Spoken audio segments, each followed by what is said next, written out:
Now, as we all know, Super Mario Maker 2 is an incredibly fun game. There is basically endless content, and every time it's different. Really, it comes down to how crazy the players are, because they create almost all of the levels seen in the game after all. And ever since the first game, I understood that Super Mario Maker players are completely nuts. Some people really make levels you would never see in a normal Mario game, because most Nintendo gamers could never ever beat it, including me. And so today we will take a look at some of the most insane levels I could find that require crazy precision and skill. Now let's jump right in.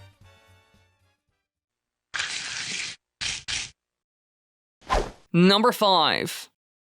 Now, we all know that good timing is quite important in Super Mario games. If you don't have it, then you can't really beat any levels. And as you can imagine, it's especially important in ridiculously hard levels. And our first level of the list is a good example. This level is called Precision 1 Frames Forest. And I will admit, this isn't the biggest level. It's quite small actually. However, this forest level will certainly give you quite a big challenge, because the first thing you see here is everything that can potentially kill you. Like the spikes everywhere, piranha plants that grow in the strangest places, and ice spikes that drop on top of your head. And what you need to do is get past all these obstacles very carefully, using jumping, swinging claws, special buttons, springs, and more. And along the way, you need to collect a total of 5 red coins so you can get through the door in the level. Now, if you manage to do all of that without getting hit once, you can actually finish it, because you get transported to another door with POW blocks, which gets rid of all the enemies, allowing you to get to the goal pole, which was covered with stuff, and finally finish this hellish level. And I gotta say, if you can pull this off, you're a lot better at the game than me. Number 4. Now, while a hell-filled forest is fun and all, you can make a lot more in Super Mario Maker 2. And when it comes to the main series game's levels, there is always one type that's the most difficult by far: the castles. They usually offer players a big challenge at the end of a world, and finish it all off with a big boss fight. However, this next level doesn't really do that, but it does offer one of the most brutal obstacle courses ever, and it's called the Morning Palace. In a lot of ways, it still looks like your standard castle level, however this time there are no enemies at all, and the place is filled to the brim with spikes. Now what you need to do is run down the halls of the castle while avoiding everything that can potentially kill you. Because again, if you get hit once, you're dead. Now all of this doesn't sound too complicated or even hard, and really in some ways it isn't. The level is also quite short, which does make it easier to an extent. However, what actually makes it hard is all the spiky threats seen in the castle,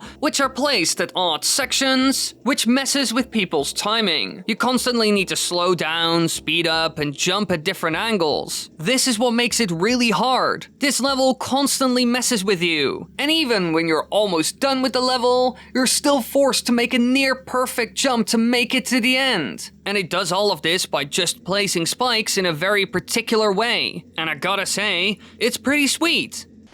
Number 3. Now our next one is set in a completely different area compared to the ones that came before. It's set in a snowy world. This alone already makes it more difficult because the terrain is slippery in these levels, which makes performing insane tricks even harder. However, this is just the start of it all, because this level is quite complex and you need to react incredibly fast. And it's called the Winterland. When going through this place, you come across icicles, piranha plants, buttons, and so much more. They are seen all over the place, and sometimes you even have to use certain enemies or hazards as platforms to get further into the level. In general, there are a lot of moving parts, and keeping track of it all when watching the footage is already a lot to take in. So as you can imagine, doing all of this is even harder, and I could never ever beat this level myself. In general, you need to jump from small bits of land to other small bits of land while dodging all the obstacles in the way. But every now and then, you need to activate a certain button or a P-switch, and if you miss it, then you will probably die.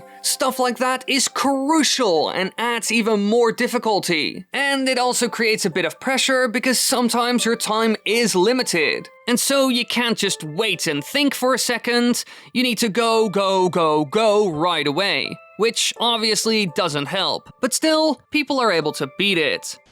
Number 2.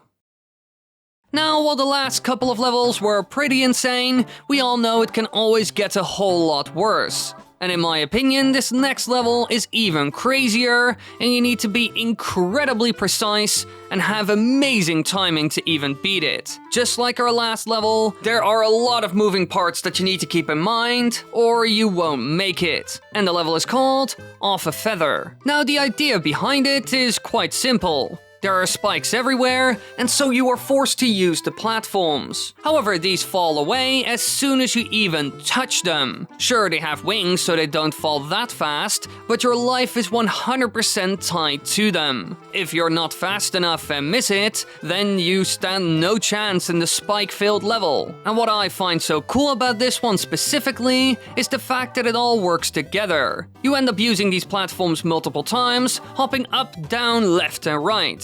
And the further you get, the more difficult it will become, because more and more stuff will be thrown at you. Like enemies, POW blocks that you need to hit in time, and even keys that you need to obtain to get through a certain door. Now, I will admit they gave you some checkpoints, which does help you a lot, but still, you can easily get stuck on one of the sections for ages. To be honest, I have rarely seen stuff like this in Super Mario Maker 2, and it's very creative. Sure, I can't beat it, but I do respect it a lot. Whoever made it is certainly a genius. Number 1.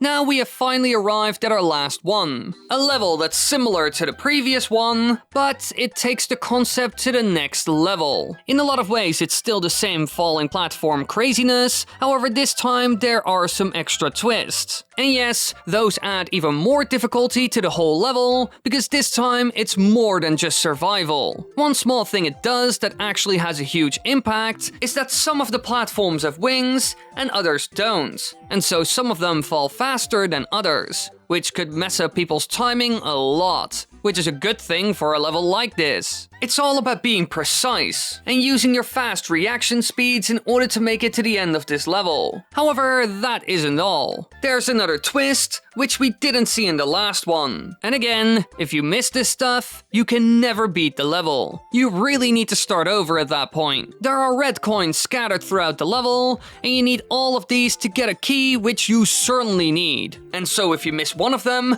you're completely screwed. It makes it all even more difficult because you need to platform, keep an eye on these coins, and also get them. Sure, it's a bit short, but it has a lot of stuff going on, so your brain needs to run at twice the normal speed to really get through it. Now, I want to tell you all that I kind of suck at Super Mario Maker 2. I don't have the skills to deal with 2D platforming, and so I could never beat any of these levels. But I recognize the genius of them all. You need to get the timing of everything in the level right in order to craft a perfect, crazy precision level. And the ones you have seen in this video are among the best, in my opinion. Thanks for watching, everybody. I hope you enjoyed the video. Be sure to check out my Twitter and my Instagram. You can follow me there for updates and see what I do in my life.